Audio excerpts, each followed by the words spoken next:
Olá, noite aluno. Sou o professor Sérgio e estamos dentro do nosso curso de Teoria Geral do Estado e Ciência Política. Nossa aula de agora é voltada toda à Teoria Geral do Estado, a como se organiza o Estado de Direito. Nós estamos lidando com algo além do Estado democrático de direito, de modo mais amplo, pois vamos começar por categorias bem mais gerais e depois vamos examinar no contexto brasileiro. Vamos do geral para o particular no Brasil. Não estranhe, então, as primeiras categorias parecerem ideais demais, pois são, em tese, para entender conceitos básicos. Vamos trabalhar agora com eles, na tela. Temos aqui 3 dualidades para trabalhar, né, aluno, sobre formas de governo. Não confunda, por favor, com sistema ou regime de governo. Lidando com sistema ou regime de governo, nós teremos mais adiante uma outra reflexão. Como formas de governo, monarquia versus tirania, aristocracia versus oligarquia, democracia versus demagogia. Aqui nós temos as suas versões puras, de um lado, e suas deturpações, corrupções, do outro lado. Monarquia presume-se, quando ela prevalecia, quando era a maioria dos governos na Europa, o governo de um só, vindo de uma família específica, destinada a cuidar do bem de todos. Tirania, quando um só em benefício próprio ou uma minoria em benefício próprio cuidava de tudo. Você pode se perguntar, mas, né, professor, eu considero que toda monarquia seja assim hoje em dia. Então, né, aluno, parabéns, você entendeu que prevalecem tiranias. Se você entendeu desse modo. Aristocracia é o governo de uma minoria em proveito geral. Você pode se perguntar, professor Sérgio, e quando é que tem uma minoria tão preocupada com o bem-estar de todos? Isso é uma questão de discurso. Discurso aristocrata é assim. É uma minoria em proveito geral sem a participação geral. Chama-se isso também, né, aluno, de teoria elitista.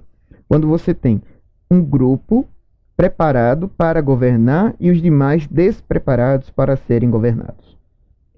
Oligarquia, um governo da minoria em benefício próprio. É muito comum, na crítica a grupos políticos em eleições brasileiros, falar fulano, representante das oligarquias. A ideia é essa, representante de um grupo menor, normalmente, com certos interesses econômicos particulares, sem preocupação com os demais da sociedade. Democracia, governo da maioria. Hoje nós trataríamos como governo de todos, em benefício de todos.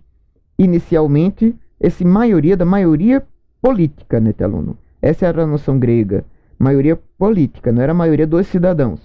Hoje, com a democracia na modernidade, nós lidamos no século XXI como algo voltado para todos. Demagogia, governo da maioria manipulada pelos demagogos. Uma maioria representada, mas sem governar. Podemos dizer que há muitos democratas demagogos? Talvez. Dependerá de sua reflexão caso a caso, né, aluno? Volta para mim. O que é central é nós termos a distinção entre democracia e autocracias. Quando eu lido com autocracias, vem outra palavra central, regimes totalitários, como expressão central. Teremos uma outra aula em que vamos analisar diferenças entre direita e esquerda, ideologias, movimentos sociais e políticas públicas. Uma aula voltada à questão mais de prática política. Ali ficará bem esclarecido uma coisa que vou afirmar agora, né, aluno? Quando eu falo em autocracia, eu não tenho direita e esquerda. Eu tenho interesse de alguém. Quando eu falo em direita e esquerda, eu tenho choques, conflitos. Ou seja, há uma comunicação. Quando eu falo em autocracia, é a vontade de só um lado. Então, cuidado. Às vezes aparece alguém dizendo, seria a ditadura brasileira de esquerda? Seria o nazismo de esquerda? São debates inúteis. Mas nós vamos examinar isso com muito mais cuidado depois, lidando com autocracias. Agora, ainda não trabalhando em detalhes com a democracia, nós vamos examinar o que forma o Estado. Os elementos formadores do Estado. Nós temos a nação, o povo, o território, a população, para analisar juntos. Vamos examinar isso e depois voltaremos para formas de democracia. Na tela. Lidando com população, nós temos um termo de peso estatístico e demográfico. O que quer dizer afirmar isso? Que tem um peso demográfico, que é um contingente ocupando o espaço físico. Quem está no continente brasileiro? Essa é a nossa população. E estatístico. Como se distribui no nosso continente? Como se distribui no espaço, dentro das fronteiras? Por isso, até apátridas, ou seja, quem não tem pátria, e estrangeiros, mesmo visitando, em relações comerciais, fazem parte. Fulano é um estrangeiro clandestino sem direito de estar no país. Ele está na população. Por quê? Porque ele está, né, aluno, constituindo essa multidão que está andando para um lado para o outro. Não precisa ter vínculo com o Estado para isso. Malthus traz uma teoria clássica sobre a população de que seria preciso tomar cuidado com o seu crescimento para não corresponder mais à capacidade de produzir alimentos. Teses socialistas trouxeram a possibilidade de novas tecnologias não voltadas ao interesse apenas de capitalistas poderem continuamente produzir mais, distribuindo bem. Esse é um debate em aberto sobre novos teóricos até hoje. Talvez, né, aluno em sala, o professor traga algo semelhante. Será que nossa capacidade de produzir remédios, alimentos, casas, acompanha o crescimento da população? Convivemos com isso em etapas do crescimento populacional, trazendo novas dimensões desse debate. Um deles é a equiparação entre taxas de natalidade e de mortalidade. Nesse contexto, temos nossa sociedade envelhece cada vez mais, nascendo cada vez menos crianças. A queda da taxa de mortalidade por avanços médicos também. Há tratamentos médicos hoje que não existiam há 50 anos, há 100 anos. Assim, as pessoas vivem mais. Será que eu preciso ter uma reforma da Previdência? Será que eu preciso ter uma reforma trabalhista para as pessoas trabalharem por mais tempo, tendo mais capacidade produtiva por mais tempo? A queda da taxa de natalidade por planejamento familiar também.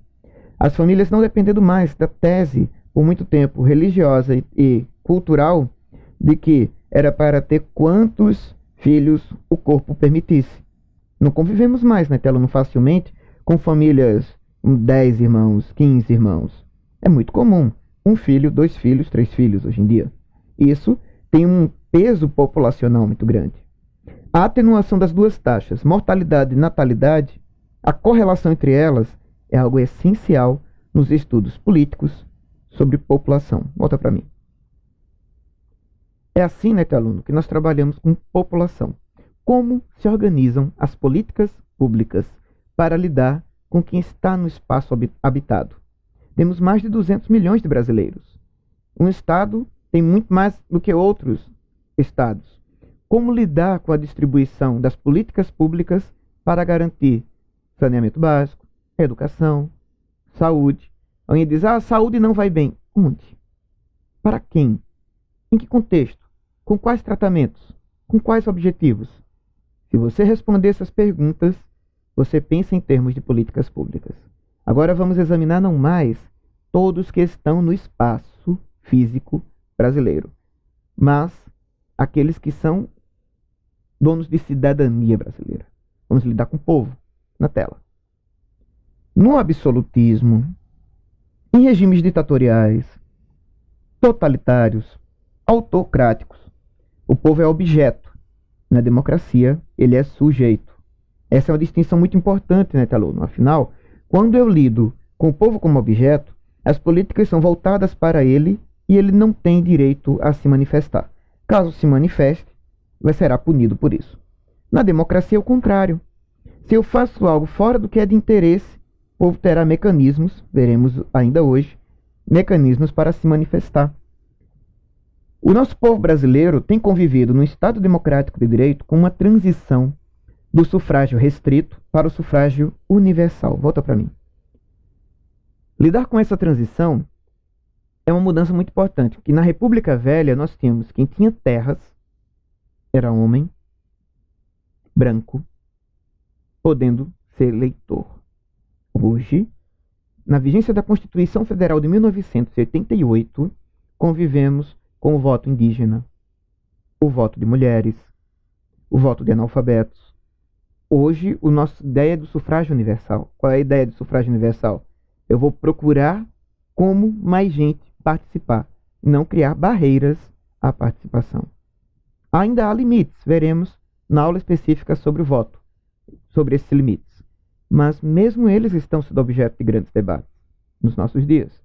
Houve um tempo em que mulher não votava, passou a votar com autorização do pai ou do marido.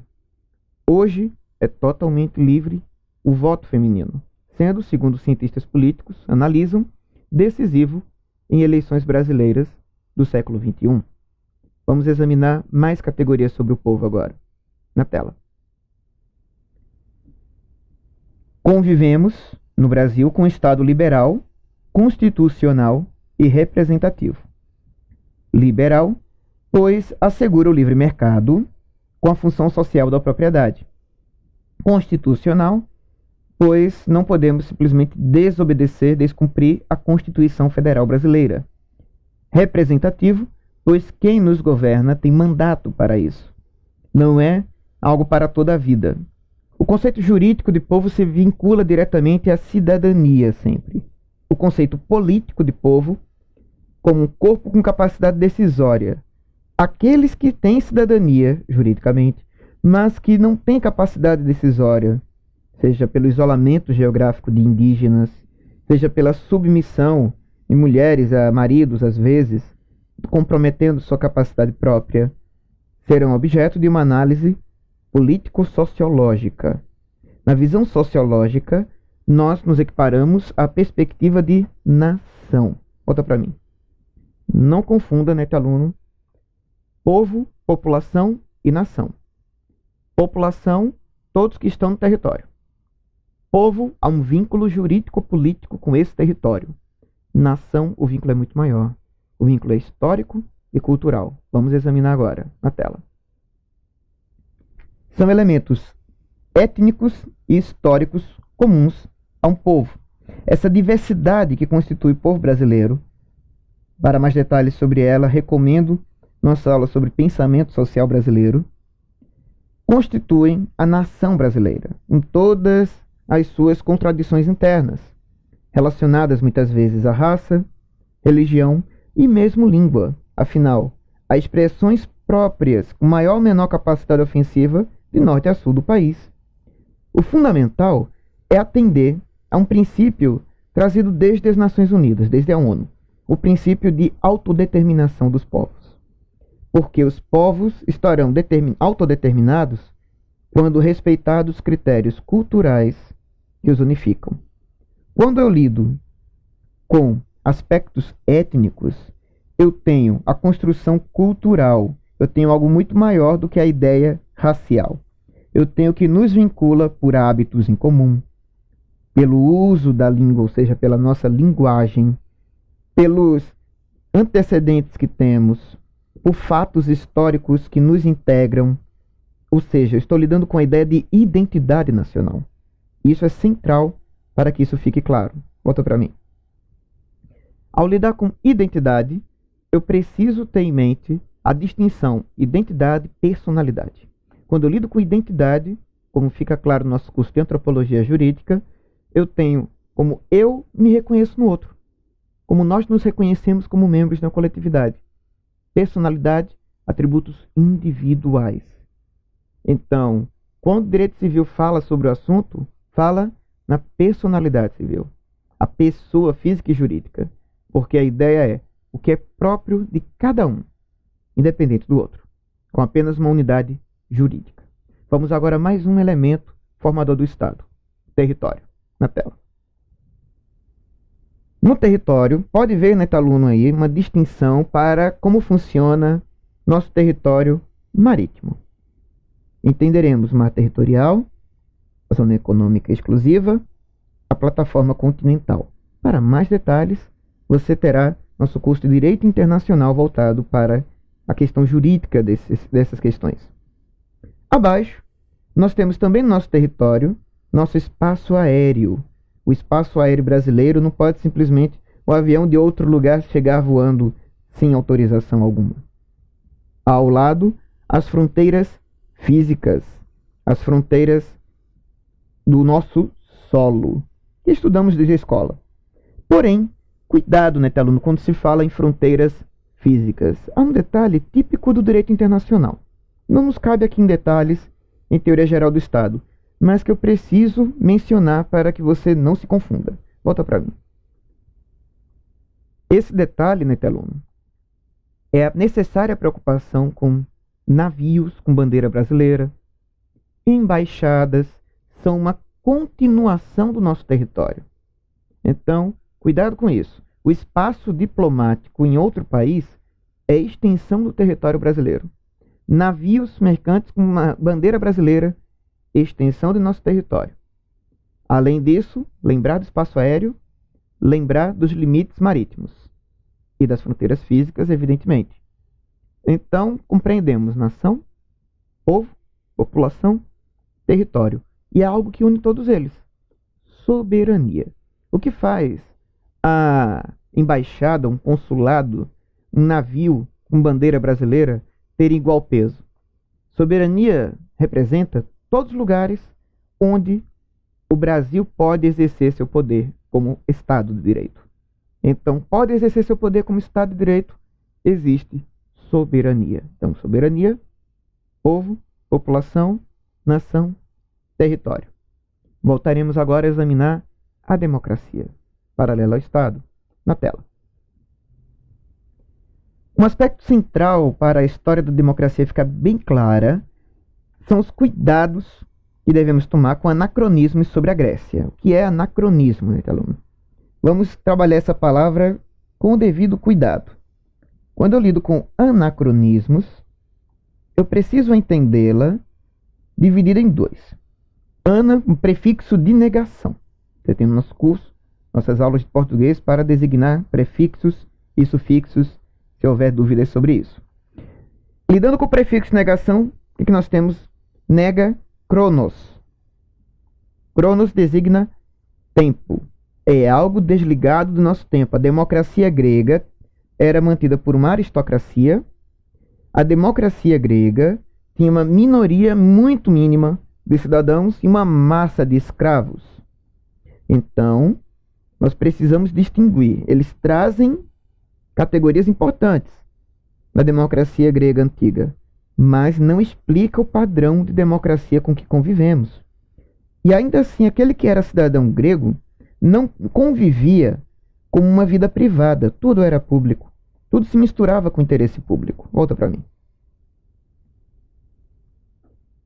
Então, né, aluno, trabalhamos numa perspectiva histórica sobre democracia com uma construção de categorias, não presos a como era em outra época. Tome muito cuidado.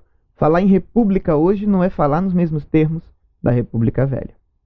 Falar em família real brasileira no século XXI não é a mesma coisa de quando existia um poder moderador em que podiam alterar tudo do Estado brasileiro. Então, cuidado para evitar anacronismos. Eles podem ocorrer usando a ideia de política de um lugar para explicar outro. Ele pode ocorrer de um tempo para outro. Agora vamos examinar padrões de democracia, considerando democracia direta como aquela democracia grega, porque todos que eram cidadãos, já que eram tão poucos, iam para a ágora, uma grande assembleia em que todos podiam decidir, e aí os senadores cuidariam da gestão pública frente ao tirano que governava. Agora nós não temos essa democracia direta, nós temos mecanismos semidiretos e uma ampla democracia indireta. Vamos trabalhar primeiro então com essa ideia de democracia indireta no Estado Democrático de Direito brasileiro. Na tela. A democracia indireta tem como categoria fundamental ser representativa. Alguém exerce o poder em nosso nome, eleito por nós. Ela tem bases muito claras para nós examinarmos. A soberania é popular. O poder exercido emana do povo, como diz desde o preâmbulo à nossa Constituição Federal. Conta com o sufrágio universal. Se o poder vem do povo, quanto maior a parcela do povo que participe do processo eleitoral, Melhor. Separação dos poderes. Não haverá preocupação contínua com conflitos de interesses entre o judiciário, executivo e legislativo. A competência de cada um já está na Constituição. Politicamente, pode haver pressão, pode haver tensão, mas há limites na Constituição sendo garantidos. Igualdade de todos perante a lei como cidadãos. É necessária, pois o voto de um não vale mais do que o voto de outro. Fraternidade social. Diante da divergência de interesses, não haver a iminência de guerra civil continuamente. Limites às prerrogativas dos governantes. Não é um Estado absolutista. Quem governa não faz o que bem entender, como aconteceria em regimes autocráticos. Proteção às liberdades públicas pelo Estado. Liberdades públicas são aquelas inerentes aos cidadãos frente ao Estado, garantidas por serviços públicos. Por fim, nessa lista, representação de minorias políticas. Grupos minoritários não estarão fora dessa representatividade. Podem ter cadeiras no parlamento, podem ingressar com ações judiciais quando se sentirem desprezados. Volta para mim. É assim, Netaluno, que nós temos a ideia de democracia indireta sendo algo tão marcante no Brasil. Porém, há mecanismos semidiretos que nós precisamos dar atenção. São 3. Vamos trabalhar um por um deles agora, na tela. O povo elege, o povo também legisla em dadas circunstâncias. Quando utiliza referendo, iniciativa popular ou plebiscito. No caso de plebiscito, a norma vem antes para ser aprovada pelo povo. No caso do referendo, ela vem depois de um sim ou não do povo sobre fazer determinada lei de certo modo. A Constituição Federal descreve essas possibilidades entre os artigos 17, no artigo 17, incisos 1º a 3º. Volta para mim. Lembre, Netaluno, que nós não temos o que acontece em alguns países europeus, que é o chamado recall. Não temos. Ou seja, elegeu, não gostou, há uma votação para derrubar em poucos meses e vir o vice ou nova eleição. Isso ocorre em regimes parlamentaristas. Nós não temos isso no presidencialismo mundialmente. Então, elegeu, o que se pode fazer? Aguentar pressionando para que governe bem e, durante o mandato, lutar por leis de seu interesse. É assim que surgem essas 3 medidas. Por isso, elas são excepcionais. Na rotina de votações, o Congresso faz de modo indireto, como nossos representantes eleitos, nas 2 casas, Câmara dos Deputados, Senado Federal, tendo a Assembleia Legislativa em estados, Câmara de Vereadores nos municípios. Como algo extraordinário, não pode ser rotineiro ou criaria uma instabilidade institucional, nós temos essas 3 medidas agora. Vamos trabalhar com elas essa cautela, e já exemplificando cada uma concretamente. Todas as 3 já foram aplicadas no Estado brasileiro, não faz muito tempo. Na tela. Quando eu falo em referendo, eu tenho a aprovação popular de projetos do parlamento. A matéria, nós podemos ter de modo constituinte, fazer norma constitucional, mas isso não tivemos experiência, só temos experiências legislativas, com leis ordinárias. O efeito constitutivo começa a norma jurídica. O efeito abrogativo ainda não testado, o referendo derrubaria uma lei. Temos aí um exemplo marcante para nós, Netaluno. O comércio de armas de fogo e munição no Brasil. O Estatuto do Desarmamento surgiu de um referendo. E há debates no Brasil sobre derrubá-lo por referendo também, de grupos insatisfeitos com as consequências ou com as limitações eventuais do Estatuto do Desarmamento. Volta para mim. É assim, Netaluno, então, que nós podemos ter referendos diversos no nosso cotidiano, mas não é algo tão executado no nosso cotidiano. O que é mais executado? Iniciativa popular. Veremos mais adiante. Antes disso, temos plebiscito para examinar. Já tivemos um que levanta polêmicas até hoje. Na tela. O O plebiscito é marcado por atos extraordinários. A dificuldade de fazer os dois é imensa, porque nós temos o Congresso não legislando de modo algum. Não se aprova um texto, indicam-se ações sobre o texto. Lembra, né, aluno, que falei no referendo em aspecto constituinte? Tivemos um plebiscito sobre uma emenda à Constituição extremamente polêmica em 1993, em que se decide sobre forma de governo entre monarquia e república e sistema de governo entre parlamentarismo, em que o Congresso governa, e presidencialismo. Porém, devido a serem muitas alternativas, nós tivemos no final as coisas como estão, uma república presidencialista. Volta para mim. Pode ser, né, aluno, que tenhamos um novo plebiscito para verificar o parlamentarismo de novo. Pode surgir a qualquer momento.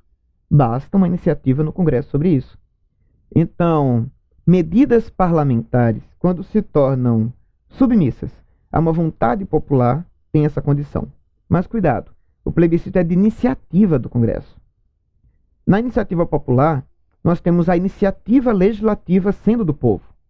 O Congresso não chama o povo para fazer uma lei. O povo manda para o Congresso um projeto de lei. E ao contrário do que a percepção mostra muitas vezes, a iniciativa popular é bem comum. Vamos ver agora na tela. O objetivo decorre do povo, não dos órgãos formais do Estado. A iniciativa popular pode ser não formulada ou formulada. E, por incrível que pareça, às vezes, né, aluno, o comum tem sido formulada. Ela exige 1% do eleitorado em todas as regiões do Brasil. Nós temos um caso já constituído, como exemplo aí, para você, em que nós temos a aprovação da Lei Ficha Limpa. Ela surgiu de iniciativa do povo brasileiro. A aprovação da Lei Ficha Limpa foi pelo Congresso. O projeto de lei foi pelo povo brasileiro. No momento, há a construção de um outro projeto de iniciativa popular. 10 medidas contra a corrupção. Era um número até maior, mas foram sistematizadas e resumidas a essas. Talvez quando você assistir a essa aula, elas já estejam aprovadas. Talvez ainda estejam em discussão, mas é outra iniciativa popular. Temos mais casos. Volta para mim. Falando ainda sobre iniciativa popular, né, aluno, acontece na sua cidade, para mudar o nome de uma rua. Acontece para mudar o nome de um bairro. Para reivindicar mudança no orçamento público, para asfaltar uma rua. Acontece para desmembramento de cidade. Você tem uma cidade que quer se tornar duas, que o povo está insatisfeito. Às vezes, por aumento da população em pouco tempo, isso ocorre. Às vezes porque há atividade industrial de um lado, turística do outro. Há 1000 razões. Mas, por projeto de iniciativa popular, pode ocorrer esse desmembramento. A iniciativa dele. Pode ocorrer com um referendo também, isso. O que é central pensar? São medidas que não são do dia a dia, são extraordinárias. Não se surpreenda, então, com a quantidade de vezes que eu ouvi falar de plebiscito, iniciativa popular e referendo não sendo postos em votação, porque geram uma instabilidade no poder público. Temos assim, então, agora como entender democracia e Estado de Direito no Brasil. Bons estudos para você, né?